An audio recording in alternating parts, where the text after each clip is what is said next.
Para você que gosta de automobilismo, seja bem-vindo a mais uma edição do Primeiro Stint, essa aqui especialíssima, porque eu estou recebendo aqui dois camaradas que eu tive a chance de acompanhar desde o kart e que estão em modalidades distintas hoje. Estou falando do Danilo Dirani, piloto da Copa Truck, e do Alan Kodair, piloto da Stock Car. Vou começar por ordem alfabética. Tudo bem, Alan? Certinho? Fala, Thiago. Primeiro prazer estar aqui. A gente está há tantos anos juntos, né? No kart, eu lembro de você no kart. Acompanho suas transmissões cada vez melhores, aí, mais apuradas. Bacana estar aqui com o cara que deu aquele primeiro empurrãozinho. Depois a gente conta essa história, mas bacana. Feliz de estar aqui. Parabéns pelo programa aí, pelos comentários. Tamo junto. Obrigado pela presença. E Danilo, que legal te ter aqui também. A gente já te entrevistei algumas vezes, mas sempre em fases diferentes da carreira. Eu acho que essa também é muito especial agora com a Iveco na Truck, né? É isso aí, bacana demais estar aqui também, Thiagão. A gente tá aí, né, como o Alan disse, desde a época do kart.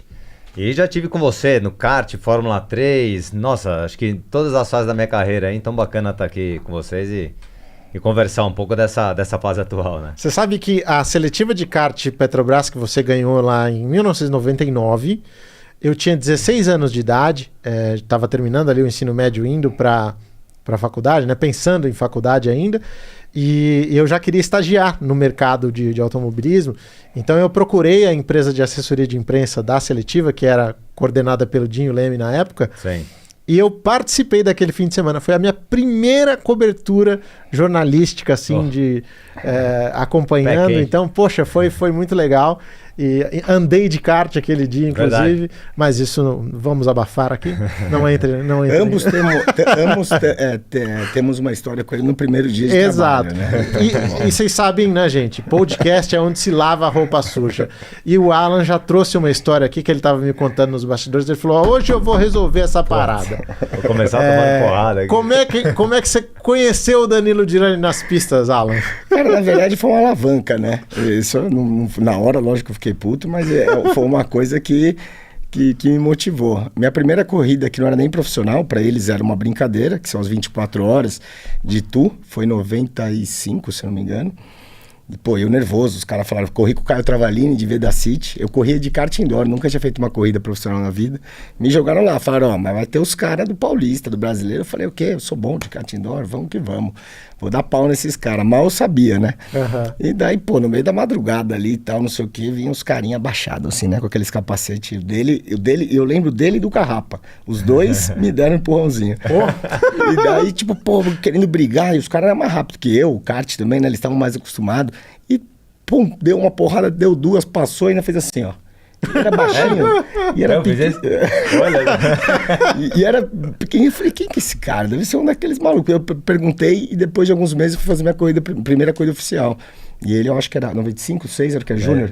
Júnior. Pô, e ele tava, os dois que me deram total e fizeram, pô, sai daqui, era o capacete de cobra.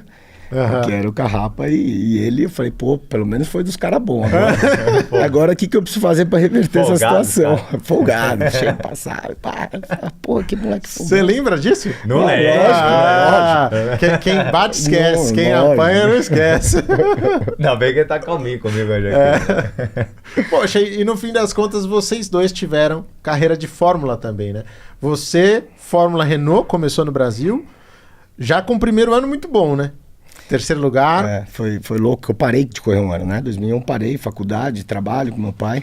Surgiu uma corrida de kart onde o Bassan me chamou e falou, cara, a gente vai comprar um carro de Fórmula Renault aí, pro Marinho Moraes correr. O Marião Moraes era sócio dele. E, cara, a gente quer testar se você tá bom ainda. E me jogaram no grado do A, com Bia, com Jimenez, com Jade, Só que eu tava 10 meses parado. Deu uma sorte de a pista tá chovendo e secando. Quem acertasse a última volta fazia pole e eu fiz a pole. Resumindo, e daí ele falou, não, você vai vir pra nossa equipe. No final ele desistiu do projeto, mas eu já tinha corrido atrás da outra metade do dinheiro. Sim. E daí foi aí que eu entrei na Fórmula Renault. Por uma surpresa, era um ano muito forte. Eu cheguei em segundo na primeira corrida, aí eu voltei a acreditar. Eu comecei a me preparar, perdi o título, tava eu de graça empatado na última etapa. O Jimenez correndo por trás, eu de graça quebramos e o Jimenez foi campeão. Mas foi bom que eu não estava pronto ainda para fora. Daí eu fiz mais um ano, 2003, daí eu fui campeão antecipado E aí não parei mais. Essa última etapa que você falou, eu acho que é a história que todo mundo gosta de relembrar, foi quando teve a participação aqui do Robert Kubica também na etapa final, né? Que deu um pau na gente. Mandou uma luneta foda. Ó. Mas ele tinha... Aí tem toda a explicação por trás, né? Que a gente pega só o resultado final e não avalia tudo isso. Eles treinavam lá, vocês não treinavam aqui, né? Tinha essa diferença. Tinha isso. E o carro que ele correu, que era do Kaká Domingos, estava parado. Eu trocava dados com o Betinho na época. E assim, estrela é estrela, né? O cara pegou um carro que era um canhão. Interlagos, era um canhão. Porque a gente não tava mal, a gente tava bem. Ele poderia até ganhar corrida, mas ia ser mais justo, entendeu? Sim. Ele enfiava 3, 4 décimos em todo mundo. Nos carros que a gente comparava de velocidade, de reta. Então também veio isso, mas não foi à tona, né? A gente não podia reclamar. Só que daí quando ele foi embora, ele abriu, acho que 12 segundos. No ano seguinte, na preliminar Fórmula 1, que eu me transferi para a equipe do Jafone, eu abri 14. Eu falei, opa, agora eu também descontei. Não, mas o cara puxou a gente pra cima, excelente piloto. Sim, pô, sim. até hoje, né? O cara é um gênio. Vocês ficaram putos no dia, não? Falaram, pô, o cara vem lá da... Cara, o que me chateou mais, mas eu me segurei, é que eu tinha os dados dele. Todos os treinos. Então o cara era bom, tal, mas não era aquilo. Eu, na classificação, eu acho que eu tomei 2,5 décimos, era 2,4 décimos de velocidade, entendeu? Sim. Mas de qualquer forma, a gente, quando apanha assim, é pra gente aprender alguma coisa. E sabe que também veio de um baita piloto. Voltamos mais forte, mas o cara nadou de braçada aquele final de semana. O Danilo, o teu primeiro ano de Fórmula foi logo depois dessa seletiva Petrobras com a Fórmula Petrobras. Isso que era a antiga Fórmula Rio, né? Que antiga virou a Fórmula Petrobras. Rio. E ali, basicamente, a tua carreira tomou forma, né? Porque até então você se via ali numa situação de não saber se faria essa transição ou não, e as coisas começam a se encaixar, né? Eu sempre falo que a seletiva foi um game changer para mim ali, né? Porque eu não tinha, né, condições de fazer o passo para as categorias de Fórmula. Então eu ia ficar, sei lá, talvez no kart mais 1, 2 anos e ia fazer alguma outra coisa. E aí, tendo esse prêmio para correr de Fórmula Petrobras, né? Eu fiz aquele ano que era só no Rio de Janeiro, em 2000, né? E aí, assim como o Alan não sabia também, em 2001 eu fiquei parado, né? Porque a Petrobras tinha o plano de fazer Fórmula Petrobras. Fórmula... Até isso, pô, do mesmo ano. No mesmo ano. Fazer Fórmula Petrobras, Fórmula Chevrolet, 3000 e, enfim, tentar ver se dá a Fórmula 1. Pegar esse cara da seletiva e levar ele para lá. Só que no ano seguinte, né, em 2000, que acabou o meu ano de Fórmula Petrobras, eles falaram, cara, não, a gente vai continuar com a seletiva, tanto que continuaram, acho que durante 20 anos, acho, mais ou menos. Mas o programa de levar o piloto, eles pararam. Então, em 2001, não fiz nada para fazer faculdade também. Engenharia aqui, meu Deus do céu. E aí acabei voltando em 2002 para fazer Fórmula Renault também. Só que eu tinha perdido todos os treinos, né, de pré-temporada, enfim, eu não tinha me preparado para correr de Fórmula Renault. O que o Cesário fez? Que eu tinha feito negócio com o Cesário através do Dinho Leme e o Lito, né? Aqueles que tinham visto também para, né, enfim, patrocínio e tudo mais, aquele budget para correr de Fórmula Renault. O Cesário falou, cara, vamos fazer a primeira etapa de Fórmula 3, que aí vai servir de preparação para você correr de Fórmula Renault. Legal, vamos lá. Era Londrina. Fui para Londrina, o Nelsinho corria, era o Nelsinho com a equipe dele, né? O Thiago Medeiros lá no Amir Nasser, só cara bala, porque os caras estavam afiados aqui. Cheguei lá, eu saí vice-líder do campeonato. O Cesário falou, cara, vamos fazer o seguinte, vamos continuar, eu faço um esquema aqui, né? Vamos correr de Fórmula 3 com o teu budget de Fórmula Renault. Falei, pô, bora, né? Fórmula 3, aquela nave. Que bom que não veio pra gente. Não, mas acho que foi bom, porque assim, eu acho que tinham menos pilotos na Fórmula 3 daquele ano, mas o nível era muito bom. Então eu conseguia aparecer, porque tinham menos pilotos, e eu ia evoluindo, né? Etapa a etapa evoluindo. Quando você estava mais ou menos, era quarto, você não era 15º. Exatamente, isso aí. Porque você não consegue voltar depois, né? Eu chegava nas pistas, não conhecia nada, só conhecia Rio de Janeiro. Então ia conhecer Londrina, Curitiba, Interlagos mesmo, não tinha andado. Então era difícil você chegar de cara assim, já representando, né? Então, fui vice-campeão, Nelsinho foi campeão. E aí as coisas foram acontecendo, né? Eu olho pra trás hoje e falo, cara, realmente quando você tá... Tem que acontecer as coisas, o universo conspira pra você fazer. Porque... A gente só ajuda, né? Exatamente. Mas a gente ajuda. Então você vai... Né, eu fui aqui, fui ali, né? No final desse ano, né, veio um cara chamado João Hansen que queria investir em piloto, né? Ele gostava de corrida, enfim, ele queria estar presente no meio. Ele também conhecia o Nelson Piquet e através do Nelson, o Nelson falou, cara, você quer investir em alguém aí? Acho que o menino que tá vice-líder do campeonato é um cara legal. Era eu. E Só aí, isso. Só o Nelson. Só que pelo deu Nelson, que me deu uma puta ajuda nesse dia. Carimbo. E aí, né, fiz o ano seguinte, né, de Fórmula 3 aqui no Brasil, que foi 2003. Eu lembro que você foi tinha um patrocinador, um cara que era investidor da sua carreira. Como chamava mesmo a empresa? João Hansen, que era funcional card, mas ele era o dono da Tubos Tigre. Um cara lá de Joinville e tudo mais. Depois ele vendeu a empresa, né, vendeu a Tubos Tigre. Mas aí eu fui com ele até eu chegar na Inglaterra, né. Então... Fórmula 3 você fez lá também, aliás, contemporâneo com o Nelsinho também, não? O Nelsinho, ele foi campeão aqui em 2002 e foi pra Inglaterra. Sim. Eu fiquei mesmo ano, fui campeão no mesmo ano do Alan de Renault, e aí eu fui pra Inglaterra de Fórmula 3 no ano seguinte, em 2004. Cara, nossa carreira converge, então. Pelo mesmo ano, fomos pra Europa no mesmo ano. É de idade, acho que vocês regulam. Eu sou mais também, velho, eu sou mais velho. Um pouquinho mais velho. Eu sou 8'1". Eu sou 8'3", é. Ah, mas pô, eu achava você mais novo naquela época. Agora veio alcançando, né? Isso faz toda a diferença. Mas o engraçado, Thiago, que nesse ano que eu não sabia que ele ficou parado, não sei dele, mas foi o ano mais importante da minha carreira. Né? A gente se reconecta, a gente fala, pô, peraí, ficou parado? É isso que eu quero. Parece que dá aquela força a mais pra falar, não, eu vou fazer, eu vou atrás, eu vou fazer com todas as forças. Porque ficar parado não é um negócio. Então esses caras que talvez deixam pra ficar parado mais lá pra frente, não conseguem recuperar. A gente que era numa transição muito importante, pô, foi o ano que eu falei, não, peraí, eu amo aquilo ali. Como assim eu tô parado? Sim.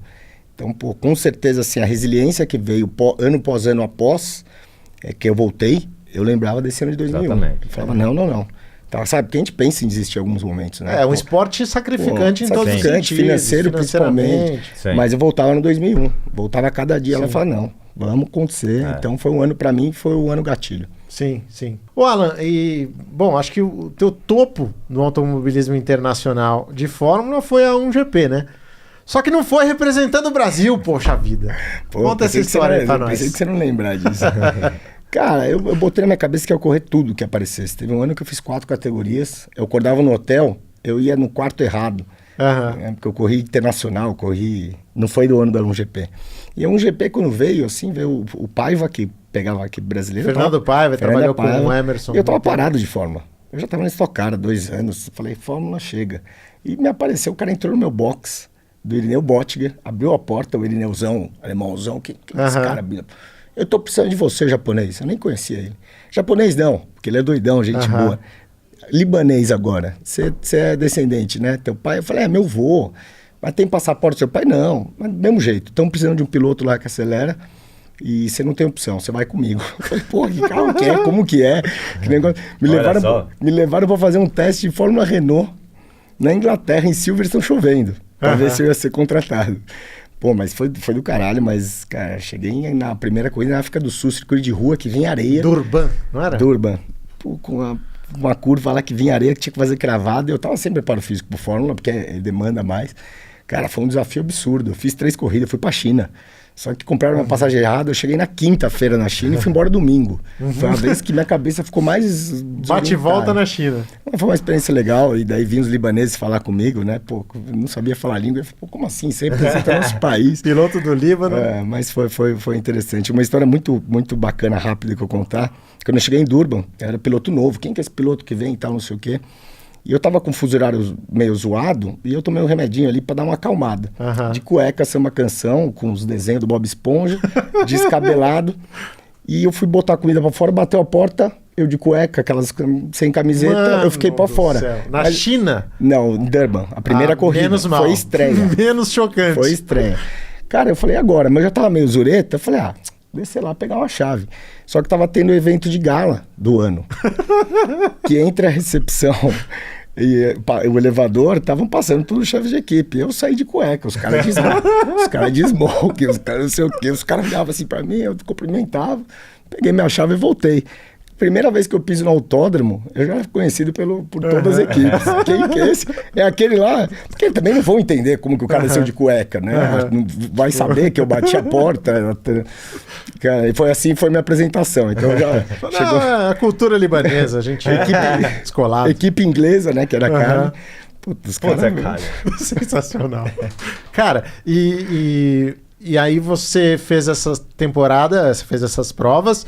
Era um campeonato que tinha Nico Hülkenberg, era um campeonato fortíssimo. de caras muito bons, Thomas Tinha os Eng. ingleses lá, era um campeonato bem forte, bem forte. Mas para quem não conhece exatamente a sua árvore genealógica, qual que é a ligação? Por que o japonês voador e por que o japonês voador correu no Líbano? Meu pai é descendente direto de libaneses, meus avós, né? E minha mãe é descendente portuguesa, minha avózinha, inclusive, que se foi aí, deixou o legado dela semana retrasada, e de japonês. Então eu tenho mais libanês do que japonês, né? Eu tenho 50% de libanês. E daí meu pai, no começo, libanês, sabe como é, né? Turcão, pô, japonês voador. Eu falei, pai, isso aí é legal, o pessoal pega. E daí ele encheu o saco até que fizeram, como chamavam? Nipo-libanês voador. Nipo-libanês. Daí ele ficava mais tranquilo, mas vem da família do meu pai. Pô, na verdade, muito meu legal. Dirani, o tataravô era libanês. E aí o Dirani foi pro Líbano, foi pra Itália. Ficou mais uma. E aí A gente tá descobrindo uma Vamos montar uma equipe pra vocês dois andarem então, juntos tá. agora. E aí o vô, né, o meu vô é italiano direto, né, o pai do meu pai, veio pra cá com 1 ano, mas, sei lá, o vô dele era libanês, porque depois eu descobri que tem vários Diranes lá no Líbano, né, e o Dirani mesmo, igual escrito o meu, né, D-I-R-A, não o Derani, né, que é do Pipo, e tal. Puta, você deve ficar puto que direto escrevem Derani, Direto, não? direto. E o dele Você também. prima, E você veio primeiro, Eu vim primeiro, pô, bem antes. E o dele também, já vi vários Pipo Dirani. Ele também mudam dele. Mudam direto. E, cara, você foi pra Inglaterra, foi fazer também a sua temporada de Fórmula 3 lá com a Carlin, mesma equipe que operava o Líbano Olá, na de GP, novo, hein? também. Caraca. E ali, cara, a tua carreira foi tomando uma forma muito interessante porque você bateu as portas da Fórmula 1. Sim. Você teve lá um contrato de piloto de testes ali de desenvolvimento da BAR. BR Honda, isso aí. BAR Honda. Como é que chegou essa oportunidade para você e o que você conseguiu aproveitar dela? Puta, Thiagão, esse ano de 2004, né, para mim foi também um divisor de águas, mas no sentido de saber onde eu tava me metendo, o que eu tava fazendo, o que era aquilo lá. Porque até então não era tão explícito como é hoje. Hoje o cara tem 30 milhões para levar, hoje o cara tem 5 e não foi. Não era assim. Então, na minha cabeça, eu queria fazer Fórmula 3 porque era o principal campeonato para entrar na Fórmula 1. Fórmula 3000 estava meio que em decadência, não tinha Fórmula 2. Ia começar a GP2, né, naquela época. Então, o Fórmula 3 inglês era o bala, né? O Fórmula 3 europeu estava voltando, mas o Fórmula 3 inglês era a principal vitrine. Fui lá fazer o Fórmula 3 inglês. Né, cheguei lá, comecei bem o campeonato, cheguei até liderar o campeonato, venci corridas, fiz pole, tudo mais. Mas ao longo do ano, né, foi perdendo, e aí, né, moleque, né, tinha 20 anos na época, não tinha ninguém para me acompanhar. O Cesário dava uma ajuda aqui, de vez em quando podia ir. Meu pai trabalhava aqui direto, também não conseguia ir, tava sozinho lá. Então a gente sabe que hoje você ir sozinho para enfrentar aquela galera que tá lá, né, no face to face ali, no mano a mano, é complicado. Molecão, é complicado, cara. Você tem que ter uma estrutura por trás ali de assessoria, de manager, enfim, que te dê um suporte, até que te indique como agir em umas situações, o que fazer. Não tinha isso. Era eu sozinho lá, tinha que fazer toda a minha comida no supermercado, nunca fazia nada, minha mãe fazia aqui. Mesma coisa. Então. Identicamente, foi o mesmo ano, 2004, que foi pra Europa. Minha história é exatamente E igual. difícil, né? Porque na época, hoje Você foi fazer Euro 3000, perdão. Foi o 3000, exatamente com essa situação. Sozinho, lá, faltando uma interface com a equipe, até para recuperação pós-corrida. Exato. Sofri por caramba, mas também foi um turning point que eu acho que eu enxerguei minha carreira. Eu planejei minha carreira depois desse 2004 para voltar para o Brasil. A gente percebe, né? A gente acorda. Fala, opa, não é um conto de fadas, né? Para chegar na Fórmula 1 é uma coisa bem complicada. Não, e era difícil porque a gente não tinha muito contato, né? Você não tinha... Para falar com o pessoal no Brasil, você tinha não é igual hoje, né? Não. Pega isso aqui e você fala com quem que você quiser. Era o nascimento do Orkut. Exatamente. Era verdade. Não, ICQ... MSN veio um ano depois, era ICQ, falava lá em casa com ICQ, eu conectava lá o cabinho no computador, era assim, mudou muito, né, em 10 anos, né, acho que até 2014 mudou muito. 2 anos depois já estava mudado. 2 já anos veio o depois Facebook. Exato. Aquele ano foi a transição. Foi a treta. Era, puta. Então, fiquei aquele ano, e aí, meio pro final daquele ano, querendo ou não, tava ali, né, 4º, 5º no campeonato ainda, não tinha aquele desempenho que eu tinha no começo do ano.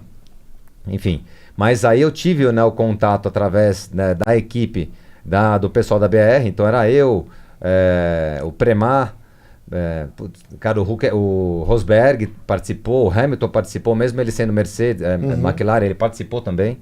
Então tinham lá 15 caras, fizeram uma seletiva, e aí desses 15, 3 eles pegaram para ser pilotos apoiados deles, né? Não financeiramente, mas tendo um apoio da BR. Então fui eu, o Alan Van der Merwe e o Adam Carroll, né, que já tinham sido campeões. Esse Adam Carroll correu comigo também na 1GP. Bom, esse cara acelera, né? Irlandês, né? Irlandês, acelera. E, então eles eram mais velhos, então eles fizeram 1 ou 2 dias de treino, eu não lembro exato, mas eu ia acompanhar, né, em 2005, né, no ano seguinte. Eu ia acompanhar todo o desenvolvimento de parte aerodinâmica dos carros lá no túnel de vento, ia treinar físico lá com eles. Era o Jason Button, Takuma Sato que correu nessa época. Então eu participava ali das reuniões pré-corrida deles, pós-corrida também. Eu vi bastante coisa. Então esse tipo de experiência para mim foi... Isso não paga, né, cara? Sim. Você vê, né, como as coisas são feitas lá na Fórmula 1. E aí no final desse ano, final de 2005, eu tinha lá no meu contratinho que eu tinha meio dia de treino no carro. Puta, imagina. Tá esperando esse dia até hoje. Pô, hoje esse carro é da Mercedes. Vai lá, bate lá na porta, mano. Caramba, ó. Vou exigir meu contrato. Tá aqui, ó. Pega os advogados do Massa aí, vai lá. Fala com o Toto Wolff. Imagina, cara.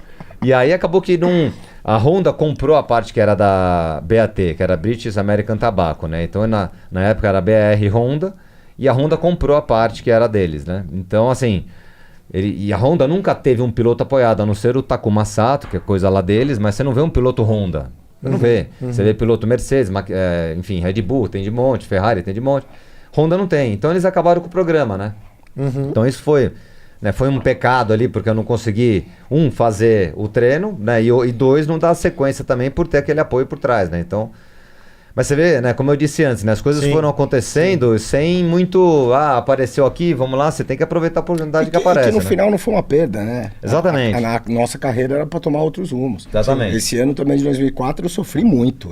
O carro era muito pesado. Você ganhou um 3.000 já? Não, nunca ganhei 3.000. Você tá maluco. Quando eu fui lá, quando eu sentei no primeiro treino, com os caras, meu companheiro de equipe era patrocinado pelo patrocinador do evento. Eu tinha mais essa também. E era um cara experiente. Falei, cara, como eu vou fazer essas corridas aqui? Eu tenho um encurtamento no braço, que é aquele câmbio fora o volante, que é absurdo. É um Fórmula 1 sem hidráulica. E travava esses meus 3 dedos. Então eu perdi esses 3 dedos no meio do começo da corrida. E meu ano foi assim. Um dia eu fui viajar para operar o braço, junto com um cara lá da equipe. E esse dia que eu fui viajar para operar o braço, que foi que eu passei a madrugada em claro, planejando meu futuro. Fazendo uma futurologia, eu falei, cara, aqui não é o lugar, não tem como. Os caras estavam negociando para ser mais caro no seguinte. E eu passei a noite em claro falando, vou ter que voltar ao Brasil para conhecer Stock Car. Para mim, Stock Car eu ia correr depois de 10 anos. Exatamente. Se eu quero ser profissional, se eu não quero parar, lembrando em 2001, vou voltar pro Brasil. E voltei pro Brasil depois de 3 meses. Contratei uma empresa de marketing esportivo e aí que começou. Mas foi nesse dia, foi no caos. Quando eu fui operar o braço, foi que eu tomei a decisão da minha carreira depois da Fórmula 3000. E a gente cansou de ver lá fora, o cara eventualmente bateu as portas da Fórmula 1 ou tentou chegar lá, não deu, o cara muda para os Estados Unidos, enfim, ou vai fazer alguma coisa nos carros de GT, enfim. E você escolheu a Stock, numa época que a Stock ainda tinha no grid lá o Ingo Hoffmann, ainda tinha o pessoal das antigas, embora ela já estivesse Tava no comecinho da curva. Estava no comecinho com o Lossaco, com o Kaká, enfim. O que te fez ter essa visão de que o negócio era Stock e não seguir tentando lá alguma outra categoria? O ano de 2001, eu voltei muito para esse ano. Falei, se eu errar nesse momento da minha carreira, acaba a minha carreira e eu não quero que acabe. Então, para ter mais um respiro, se eu quisesse ser profissional de carro de corrida, eu tinha trabalhado com meu pai quando eu parei. Eu sabia também que não tinha tantas condições. O pai às vezes esconde do filho, né? Tanto que você vê muito pai quebrando, porque vai. E daí quando eu comecei a falar, tudo bem, o que eu preciso fazer para ser um piloto profissional? Aqui, arrumar patrocínio. E uma viagem da penúltima etapa do Campeonato 3000, eu tive a sorte de sentar do lado, que era o Fabrício Del Monte, o cara que era praticamente campeão. Sim. Imagina a coincidência, da Itália, acho que foi para a Alemanha. E como nunca tinha falado com o cara, o europeu é muito mais frio, não é igual, não existe isso aqui. Sim. E começamos a conversar, eu falei, aí, cara, vai ser campeão, o que você vai fazer? Ele falou, cara, eu tô desesperado. Eu falei, você é desesperado? Imagina eu, né? Ele falou, cara, eu vou ser campeão, acabou não sendo, eu vou ser campeão, eu tenho 600 mil euros no bolso de budget e não sei o que eu vou fazer. Ali foi a luz que me faltava. Eu desci do avião, tipo, sabe quando parece que colocaram o cara do meu lado, igual você falou, tem coisa que acontece? Falei, cara, não dá. o cara tem 5 anos de europeu, Fórmula Renault, Fórmula 3, Fórmula 3000, vai ser campeão, tem 600 mil euros, que eu não tinha nem um terço disso, e não sabe o que vai fazer. Minha vida não vai ser aqui. E eu já tinha visto também brasileiros, porque daí o cara tenta, acaba a energia, acaba o dinheiro, acaba tudo, volta pro Brasil e para. E daí foi também uma luz que eu tive para vir para Stock Car. E eu falei, para ser um piloto profissional, Stock Car tá crescendo, tem pilotos jovens, tem mídia, tem patrocinadores. Eu voltei, imergi no Stock Car, nunca tinha ido numa corrida assim, sabe? Tinha, meu pai correu lá atrás, mas entrei, fui para Brasília, nessa volta que não estava planejada, antes da última corrida de lá, e fiquei enxergando e falei, aqui tem um mercado. Peguei a pastinha, pai, os contatos. Amigo do amigo, pastinha, patrocínio. Sempre cai alguns anjos, como caiu o anjo na mão dele. Vou te ajudar. Primeiro ano, daí foram 10 anos virando o ano desempregado, né? Porque é assim, sofrendo em Réveillon, chorando. E daí foi se ajeitando, até hoje é muito difícil, né? Mas essa trajetória inicial é muito mais complicada. Mas foi assim, com certeza, se eu não tivesse decidido ir para estocar naquele ano, minha carreira não teria acabado. E meu pai falou, e a equipe, na última corrida foi a minha melhor corrida lá fora. Cara, não, vamos dar um jeito. Se não tivesse acontecido tudo isso, e meu pai falou, não, a gente vai dar um jeito. Eu ia ficar lá mais um ano. Sim. E a decisão foi minha de voltar, né? Então acho que foi uma decisão, vendo hoje, muito acertada. O Alan é filho também de um ex-piloto, Nabil Quodair, claro, com diferentes pretensões na carreira, né? Enfim, mas o Nabil correu também. Correu de Stock Car? Era o Stock Paulista, Stock né? Paulista. Mas acelerou, foi campeão ganhou paulista. 500 km de Interlagos. Era fera também. Nabilzão acelerava. E o Danilo, a tua decisão é um pouco diferente, ela passa pela Stock Car. Lembro que você fez, acho que um ano com o Washington Bezerra, né? Você chegou a fazer algumas tentativas ali. Uma outra corrida. De fazer uma outra corrida, mas truck. Como é que vira a chavinha desse jeito, cara? Porque é difícil. A truck, pelo menos no começo dela, né? A Fórmula Truck, ela era a categoria realmente ali dos caminhoneiros, dos caras que eram lá a turma do Aurélio Batista Félix. Então era difícil você ver pilotos profissionais. Tanto que quando o Giafone entra lá, eles apelidam ele de Playboy. Ô, Playboy, porque não tinha realmente os pilotos de Fórmula ou de turismo que migrassem. Como é que foi essa tua decisão? Eu fui, acho que um pouco não, fui bem mais burro do que o Alan, né? Mas o Alan não foi, eu fui. O Alan não foi, eu fui.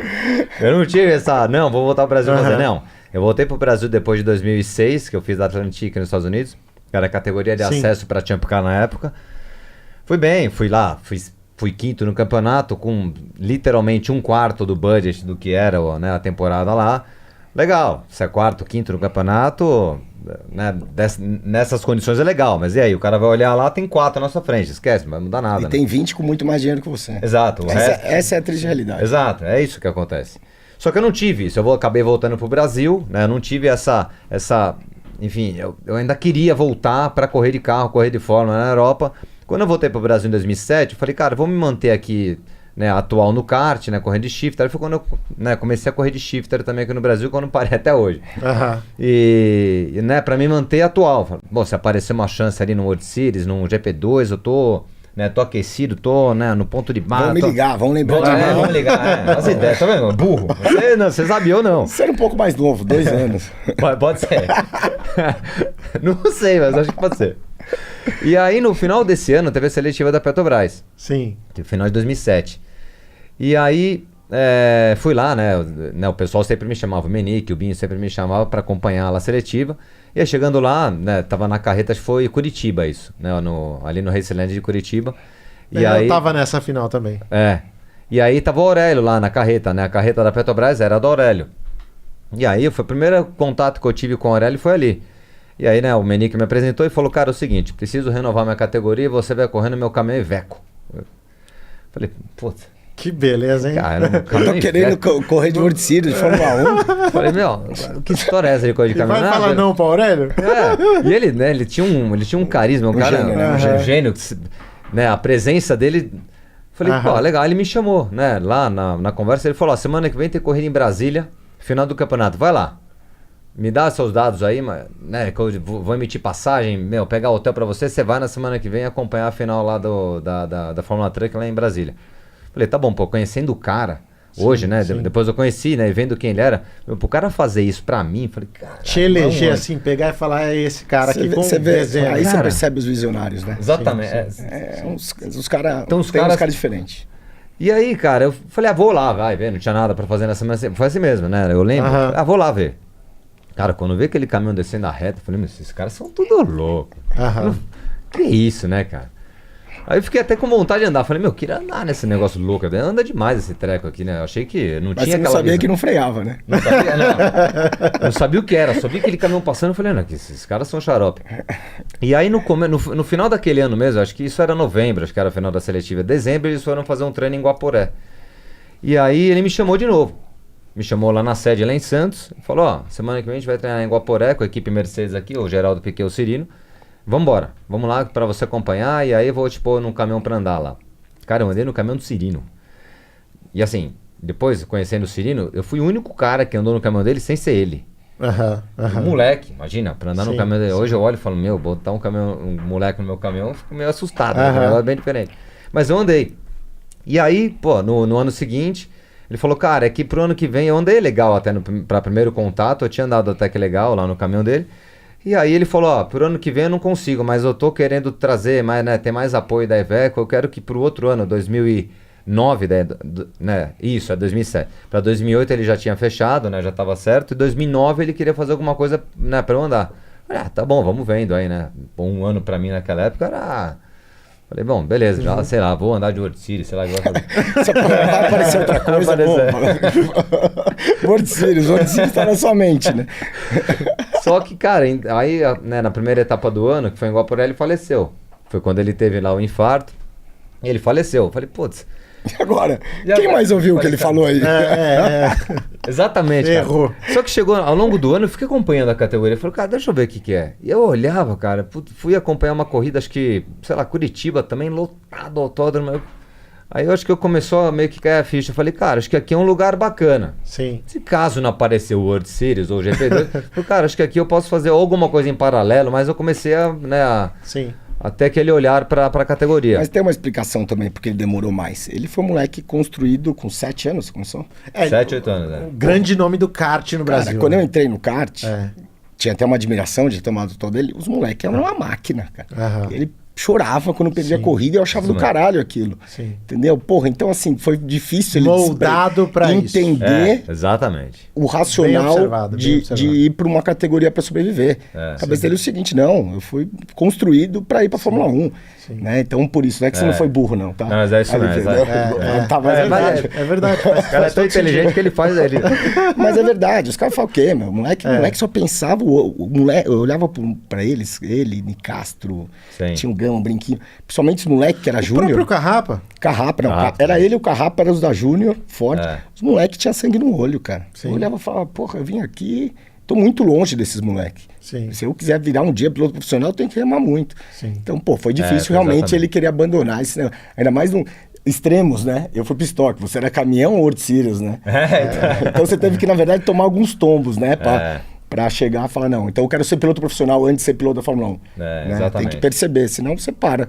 Né? Você fica com esse ego de essa Sim. história na cabeça, você para. Você vai morrer e vai morrer triste, né? Sim. Então, uma hora a gente tem que determinar a nossa carreira. A carreira é isso, e depois, putz, aí foi pra estoque. Depois vai acontecendo naturalmente. A gente só Sim. precisa continuar a jornada, né?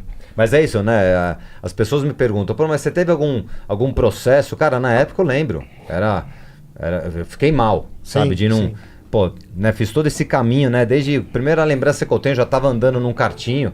Então, assim, né? Como que eu vou parar agora, né? De querer estar lá pra, sei lá, fazer outra coisa aqui no Brasil, andar num caminhão, que como você disse, na época era piloto de caminhão, enfim, não era uma categoria assim.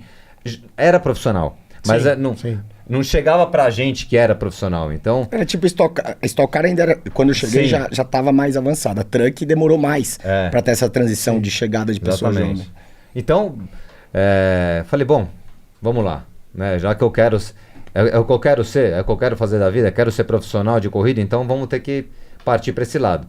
E aí, né, como o Alan falou, a gente já bateu aqui, né? As coisas vão acontecendo, né? Vão aparecendo oportunidades e você vai aproveitando, né? E eu, desde então, foi o que o Alan falou, cara, aparece alguma coisa, eu analiso para ver se não é tão perrengue? Eu falo, vambora. Sim. Primeira sim. resposta Até eu digo porque tem sim. muito picareta nesse mercado Exato, também. exato. Mas a transformação é Cada interna, coisa, viu? Eu tive que fazer uma transformação lá. Essa que foi em 2004, você foi em 2008, né? 2008, Tem um momento que a gente tem que se transformar internamente, senão não faz. Sim, Senão vai num lugar infeliz, não, daí essas coincidências que não existem não começam a acontecer. Porque você está infeliz naquele lugar. Não vai aparecer, ele não ia no caminhão da Petrobras lá, não sei, conhecer o Aurélio. A gente tem que se conectar com aquele propósito que a gente está naquele momento, ser piloto profissional. Perfeito. Viver desse esporte. Tô feliz onde eu vou estar. Daí as coisas começam, acho que, a acontecer. Na minha carreira foi sempre assim. Exatamente. Cara, e que pecado o Aurélio não ter te visto acelerar, então. Exatamente. Mas viu, né? Na Onde Copa. tá, Viu Onde de tá, onde viu, tá. é. Boa, O anjo boa, que me boa. salvou pra estar na Stock Car era o pai da minha primeira namorada. Porque eu namorei muito novinho. Uhum. Falei, puta, esse cara... Daí meu pai falou, puta, o cara é grande, distribuidor de produto alimentício. Falei, cara, eu brigava com ela, namorava com a filha dele com 9 anos. Vai lá que ele gosta de você. Eu fui lá e o cara me arrumou os patrocínios. Ele era tão forte que ele sentava na mesa da Colgate pra Molive. Lembra o carro Sorriso amarelo? Apresentou, tá bonito, eu quero que você patrocine esse menino. Pega essa cota aqui. E o cara, vice-presidente, veja bem, não veja bem. Em 20 anos de parceria, ele nunca tinha pedido nada. Sim. E eu acho que ele gostou de eu ter humildade de perguntar pra ele. E assim começou. E ele morreu no final de semana que eu ganhei a primeira corrida de Stock Car. Caramba, cara. Ele tava com câncer, eu ganhei a primeira corrida, liguei pra ele, eu tive essa oportunidade de ligar pra ele. Legal. Ele já não conseguia nem falar direito. E daí, tipo assim, depois de 3 dias que eu ganhei a primeira corrida, ele morreu. E ele é o grande responsável. São várias pessoas, né? Você pegar quantas pessoas são responsáveis pela nossa carreira. Mas esse foi o cara que, quando eu voltei da Europa, sem grana, sem nada, sem resultado na Europa, tive um ou outro, foi o cara que falou, toma, vai lá. Cara, em 2 dias de reunião, eu peguei o budget. Depois tiveram várias turbulências, mas ele que fez a transição. Senão, se você não entra em estoque, não tem como você, quero correr de estoque. E você adaptou razoavelmente rápido, né, na Stock. Os resultados vieram rapidamente. A escolha, tem outras escolhas também, né, de equipe. A escolha na época tinha aquele negócio de vaga, então eu fiquei desesperado, porque eu consegui o dinheiro antes da vaga. Porra, impossível.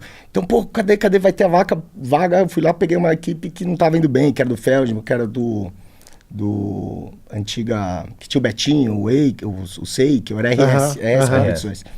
E daí eu patinei bastante. E a Colgate entrou levando 1.000 pessoas, 500 pessoas, jantar sábado e eu largando em 25º, cara, foi um ano, foram 2 anos que eu apanhei muito. Eu saí do ano de 2003, que eu ganhei tudo, 2004 e 2005 eu apanhei muito. E daí quase perdi também o patrocínio e acabar minha carreira, veio o desafio das Estrelas do Massa, o primeiro em Botucatu. Falei, cara, é minha última chance, eu já não dava mais de kart e tal, mas sabe quando você vê? Eu ganhei, ganhei a segunda corrida, cheguei em segundo na primeira, eu perdi pro Serrinha porque no desempate. E ali salvou minha carreira, eu ia acabar minha carreira de novo. Aquele desafio dos Estrelas em Botucatu, os caras... passava na Globo, se eu não me engano. Passou na Globo, pô. Eu pintei o kart inteiro de graça pros meus patrocínios de lá, porque não tinha dado retorno ano inteiro. Os caras já tinham pensado, já tinham desistido. Então, peraí, o cara não pode ser ruim. Vamos trocar de equipe. Daí foi quando eu fui pra equipe do Lineu Bottiger. Assinei um contrato meio sem dinheiro. E eu tremia pra assinar assim, um contrato, mas eu percebi que ou ia pra uma equipe boa ou ia acabar de novo. Lembrando de 2001. Daí eu assinava, falei, menino, o que você tá tremendo pra assinar? Você não tem dinheiro pra me pagar? Eu falei, calma, eu tô nervoso, tô emocionado aqui. Mas não tinha. Daí começou, né? O Danilo vai atrás também do patrocínio. Era 800 mil reais na época. E eu tinha 200 e pouco, 300. Nossa, estoque é 800 mil reais. Que saudade, hein, pessoal? Daí eu saí igual louco. Eu falei, eu só via a cara do alemão assim, menino, você tem dinheiro pra me pagar? Daí eu saí igual louco e consegui empatar naquele ano, que já foi uma puta vitória. O Boettiger é um cara, né? Muito fechado ali, muito frio e tal, mora lá em Santa Catarina, em Timbó. E tem uma história, uma passagem engraçada com ele também, que eu fiz assessoria de imprensa há muito tempo para Itaipava, na Stock Car, e Itaipava tinha a equipe dele. E a gente, né, assessor de imprensa, sempre quer fazer relacionamento, levar jornalista, fazer uma onda. E, pô, Itaipava, cervejinha. Então, eu combinei com o marketing da Itaipava, a gente recebeu os jornalistas dentro da equipe, porque não tinha motorhome, não tinha nada, dentro da equipe no sábado à tarde, para tomar uma cerveja mesmo. E isso foi alinhado, claro, entre marketing, Boettiger, beleza. Isso foi para o sábado de uma etapa, se eu não me engano, em Cascavel. E aí a gente levamos lá 10 jornalistas, colocamos dentro da salinha, com a autorização da equipe, tal, para tomar uma, para se divertir, para ficar numa boa. E eu via que o Boettiger ficava olhando assim, com aquele jeitão dele, tipo, Peculiar, meio incomodado, tipo, o que esse monte de gente aqui no meu box? E aí, cara, na etapa seguinte, eu cheguei na quinta-feira, na salinha tava lá. Somente equipe. Chega cara, dessa bagunça. Uma equipe sensacional. Fiquei 2 anos lá, 2 ou 3, pô, aprendi muito. Mas é exatamente isso. Somente equipe. E daí o meu ano anterior, que você perguntou, não tinha, o carro era ruim mesmo. E daí eles, por algum motivo, me ligaram pra falar, precisamos de um cara novo. Mesmo indo mal. Ele falou, não sei quem sugeriu o seu nome, eu vim aqui pra fechar com você. Primeiro treino, eles me chamaram pro box. Primeiro outing. Pô, vem aqui pro box, porque não tá funcionando o seu sensor. Falei, não tá funcionando, tá bom, venho. Daí quando chegou lá, os caras estavam dando risada, falaram, não, pode sair que tá. Como o meu ano passado tinha sido ruim, quando eu saí pro treino, eles vinham do 5º pra baixo. Cadê o Alan? Cadê o Alan? Genial. Cadê o Alan? Cadê o Alan? E eu tava em P2, porque o carro era muito bom. Né? Aí sim, o meu segundo ano já começou muito forte. Tava em P2 e os caras nem procuravam nos 4 primeiros. Daí foi um ano que a gente fez pódio. Aí começou... Mas passei por 2 anos de muitos... Os anos de perrengue nos fortalece muito, né? Porque caleja, né? Nossa carreira é um negócio muito de resiliência, né? O cara que não tá acostumado a apanhar, e talvez ele passou isso, porque ele foi muito vencedor durante a carreira de kart, se você apanha e você não resiste, sua vida vai fazendo assim. Isso aí. Então, daí, esses 2 anos... Daí eu voltei forte, em 2007. Eu voltei forte, fora da pista e dentro da pista também, de tanto que eu apanhei. Né? Exatamente. Não, você aprende demais, cara. O Stock foi o primeiro turismo que você guiou? Foi o primeiro. O caminhão, como é que você guia um caminhão, cara? Como é que vira essa chavinha? Eu fiz a mesma pergunta. O que você usa, o que você deixa de usar, do que você tem de experiência? Engraçado é que eu nunca guiei um carro, eu guiei kart, fórmula e caminhão. Eu não guiei nada no meio, fechado. Depois que eu fui andar de Porsche Cup ou de Stock, mas assim, depois, acho que... Eu não lembro ao certo, mas talvez 2016, 2015, eu fiz um ano também de brasileiro de turismo, né, que é a Stock Light, foi 2015, então foi um pouquinho antes, 2013, 2014 que eu comecei, que eu andei de carro pela primeira vez em pista. Então assim, era kart, fórmula, caminhão. E assim, não sei, eu acho que a gente acaba andando de tanta coisa, né, acho que você... Kart, aí pneu duro, pneu mole, aí vai pra Fórmula, aí você anda de Fórmula Renault, Fórmula 3, Fórmula, enfim, 3000, GP2, que a tua cabeça de alguma forma ele entende o que tem que fazer, né? Ele se adapta. Por osmose, né? A gente entra e fala, opa, é meio que isso mesmo, vira um negócio quase que automático. Assim. Isso, que você vai meio que no teu intuitivo, e aí você, sei lá, você entende, na época que eu andei lá também era câmbio com 2 caixas, que é o câmbio que eu uso hoje, com reduzido e simples, então tinha um botão também ainda, né, lá, putz, vou fazer agora botão. Você vai o tal da meia marcha? A meia marcha, E aí, eu falei, cara, vamos ver o que dá isso aí. E aí, acabei que eu gostei. Falei, cara, sério, naquele momento era a coisa com mais potência que eu já tinha guiado. Porque o caminhão você faz curva lento. Né? Ele não tem velocidade de curva, igual um Fórmula, um Stock, Porsche. Não tem velocidade de curva, não tem. Então você mata a curva, você faz a curva 40, 50 por hora e quando você dá o pé, na época entrava aqueles 4 kg de pressão, aqueles 1.400 cavalos e empurrava pra trás. Cara, meio acelerador. Meio acelerador. O negócio colava, eu falei, cara, que é isso? Eu já tinha andado de GP2, já tinha andado de World Series. Só que o World Series você já sai da curva, um GP2 você já sai da curva 160, ele chega a quase 300, mas você não sente a... Baita pressão aerodinâmica. Aquele torque, né? Exato. Sambando, né? 1.000 cavalos, 1.400 cavalos. Andando de lado. Jet ski, né? Então, né, você vai meio que se adaptando ali, você tem as peculiaridades de cada categoria, de cada, enfim, cada máquina que você guia, mas fui acostumando ali, né? Eu lembro que quando eu comecei o campeonato em 2009, que daí depois quando eu voltei, exatamente como o Alan falou, eu fui conversar com a dona Neuza, né, na época. Sim. E ela sabia, ela era a única que sabia de mim. Porque ninguém sabia, o cara da Petrobras sabia, mas eu não sabia o que o Aurélio tinha me falado. Qual nível que vocês estavam de conversa? Exatamente, ela sabia. Então ela me colocou para andar num Volvo, que tinha lá na época, e eu andei no Volvo. Mas eu lembro que eu demorei ali umas 3 corridas para chegar mais próximo ali dos caras. Porque eu no começo ali eu andava bem, mas tomava aqueles meus 2 segundos, 1,5, que para caminhão é pouco. Né? Mas na cabeça do piloto não, né? Eu vou tomar 2 segundos. Mas eu lembro que eu ia lá, né Guaporé, Fortaleza, que eu fiz aquelas 3 primeiras etapas, e aí eu olhava, onde que esses caras friam, meu? Aqui, tá bom. tem que chegar próximo ali. Só que o freio é totalmente diferente, o freio é ar, né? Não é hidráulico, igual a gente está acostumado, é um negócio todo diferente. Então, é outro esporte, é quase outro esporte. Exatamente, é o que eu falo, cara. É a mesma coisa que você vai surfar, andar de wake ou andar de snow, sabe? Você tá de lado numa prancha, mas um você tá no mar, outro você tá sendo puxado, outro você tá descendo uma montanha. Então assim, é parecido, mas é totalmente diferente uma coisa da outra. Mas aí você vai adaptando, você vai entendendo como que funciona, como reduz, como que freia. E aí, na tua cabeça, você vai lá e... Como acelera, né? O truck, eu acho que é muito como acelera. Turbo, muita né? potência. Blocado. Você nunca pilotou? Não.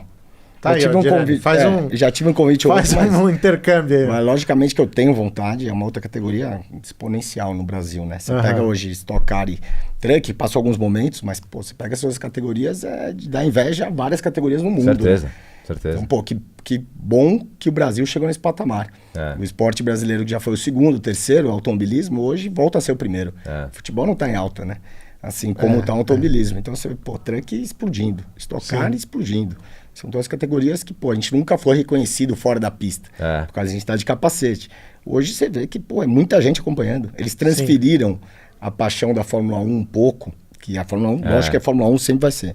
Mas para estocar. É o esporte, e né? para truck. Ídolo mais acessível, que você vai lá, encontra no box, emoção, troca uma ideia, troca foto. E é a corrida que eles estão gostando de ver. Precisava ter 2, 3 brasileiros, né? E é guerrida. E eu vejo que a truck é a mesma coisa. É muito bom pro Brasil ter essas duas categorias. E o bom é que alongou, né?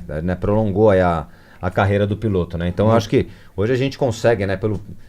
Pela qualidade de vida, pelo treino que a gente faz. Eu vejo o Alan treina pra caramba, eu também me dedico, porque se não dedicar você não consegue. Né? Quando eu tô correndo, eu tô assessorando, você tem que conciliar os dois. Então acho que hoje alongou isso aí, né? Hoje a gente consegue correr aí com a molecada de 15, 16 anos, de igual para igual. Eu acho que ainda a gente tem lenha para queimar ainda. O Rubinho tá com 51, né? O Rubinho é o norte pra gente, né? Exatamente. Eu fiquei feliz com o título. Fui companheiro do Rubinho 4 anos. Cara, ele dá até um tubarãozinho ali falando, ó, não tem essa de idade, meu velho. Foca, paixão, mas a gente tem que ter a paixão que ele tem. Ele é um cara que realmente é isso. Eu falei, cara, eu fiquei 4 anos, se eu tiver... Hoje eu tenho, mas 10 anos pra frente, enquanto eu tiver esse sangue no olho que esse cara tem, eu vou... Isso aí. Por isso que eu comecei até a me preparar mais fisicamente. Eu falei, tem uma coisa que a idade de ninguém, os moleques não vão conseguir. Essa bagagem, tudo que a gente passou, experiência, leitura de carro.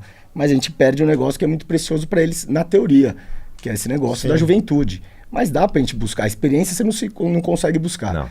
Mas o preparo físico, você tá bem mentalmente, você consegue buscar de volta. Só que a gente tem que treinar o dobro. Hoje eu treino o dobro que eu treinava na Fórmula 3000, na Fórmula Renault. Porque essa conta tem que bater, né? Então, eu acredito que eu tô no melhor momento da minha vida. Mas também se a gente era moleque, né? Puta, vai, senta e acabou. Se a gente mantém isso aí até hoje, a gente perde pros moleques. A gente perde. A gente tem que trabalhar mais que a gente trabalhava. Isso é fato. Exatamente. E, cara, você falou da questão do patrocínio lá atrás, do quanto era difícil, né? Você ter, às vezes, o ano... terminava o ano desempregado para ir correr atrás, enfim... quando que entrou a Blau na sua vida e qual a importância aí dessa parceria aí, dessa amizade que você tem com o Marcelo Ran também? Cara, você sabe que eu abri meu computador nessa época, né? E tive um puta flashback. Eu entrei lá, tinha pastinha, ano, 2005, 2006. Eu visitava 40 empresas por ano. E foi uma coisa que hoje eu penso, pô, me fez o profissional que eu sou hoje. Foi do caralho. Vai, volta e vai pra um, vai pro outro. Vai enobrecendo a nossa carreira, né? Você vai lutando por aquilo. E a Blau, na verdade, ela tá desde 2007 comigo, 18 temporadas, mas já foi o maior, foi o menor, ele sempre esteve ao meu lado. Então, a gratidão é eterna. Eu tenho uma dívida de gratidão com ele pro resto da minha vida, independente se ele for. Fiz até uma tatuagem aqui que tem vários significados, né, de trajetória, de batalha, de velocidade, puxado aqui por um loginho da Blau estilizado. Que legal, tá cara, vendo? que legal. Mas nem nunca divulguei isso aqui, na verdade, não foi a intenção, primeira vez. E, cara, daí... também teve a oportunidade de correr junto com ele. Falei, cara, tá aí. Esse cara tá me dando essa credibilidade, ele sempre acreditou muito em mim. Eu posso devolver também dentro da pista com ele. Então, assim, e também foi bacana porque eu comecei a enxergar, fazendo coaching, que ele é o principal coach talvez do mundo hoje, de desenvolvimento de piloto. Você desenvolvendo outro piloto, você enxerga, né? Você coloca pra fora. Sim, exatamente. E eu peguei um Gentleman Driver. Eu falei, cara, esse cara, ele tem potencial. Eu não vou desistir enquanto a gente não ganhar as coisas. Daí a gente ganhou aqui no Brasil, fomos pra Europa, ele falou, não, vamos ganhar. Eu falei, puta, é um desafio maior. Ficamos 4 anos, ganhamos o europeu. Agora voltamos pra cá. A gente corre junto já no mesmo carro há 16 anos. Caraca. Então é uma troca. Na verdade, é muito mais que um patrocinador, né? A gente virou amigo, ele é padrinho do meu filho. E eu devolvo também muita coisa dentro da pista. Dentro da pista, ele não é meu patrão. A gente até brinca que a nossa relação ali, que meio que o chefe sou eu. Entendeu? Eu sou o cara que fala a verdade, eu sou o cara que puxo. Se ele fala, não, mas eu fiz isso, você não fez, não. Tipo assim, porque a minha principal preocupação lá é evoluir ele. Sim. Então não tem essa de falar, puta, mas é meu patrocinador. E foi assim desde o início. E a gente também tem uma relação mais legal, mais próxima por causa dessa experiência no automobilismo, né? Pô, dividir o mesmo carro, perder, e hoje ele sabe que o piloto perde muito mais, qualquer piloto, Schumacher, Senna, Hamilton, do que ganha. Então ele é um cara que entende nossa carreira. Ele enxerga como uma forma, logicamente, que quer o resultado, mas também como piloto. Então a gente tem uma relação muito bacana aí, tanto dentro da pista como fora. E tá desde 2007 comigo. Então, bastante tempo, é um parceiro forte, é um apaixonado por automobilismo, um cara que entende também, tem uma visão muito boa. Investe no nosso esporte, né, cara? Ele é patrocinador Stock Car, ele é um cara que movimenta, assim como outros aqui. Ele é um daqueles caras que o nosso automobilismo tem que agradecer. É um cara que tá movimentando, veio mais laboratórios por causa dele, veio mais gente, sabe? O cara movimenta, ele dá suporte pro automobilismo. Lógico, para mim é o principal investidor e parceiro da minha vida, mas o automobilismo também deve a ele. Pro meio, com certeza, é muito importante. O Danilo, 2023, cara, desafio novo aí na Copa Truck com a equipe Iveco. Como é que as coisas estão saindo? Como é que está se ambientando lá? Na Truck é até engraçado, né, Thiago? Porque assim, eu comecei em 2009, né, correndo de Volvo, e no ano seguinte, né, eu já fiz 3 anos aí de Ford, né, junto com a equipe do Fogaça, mas contratado Ford.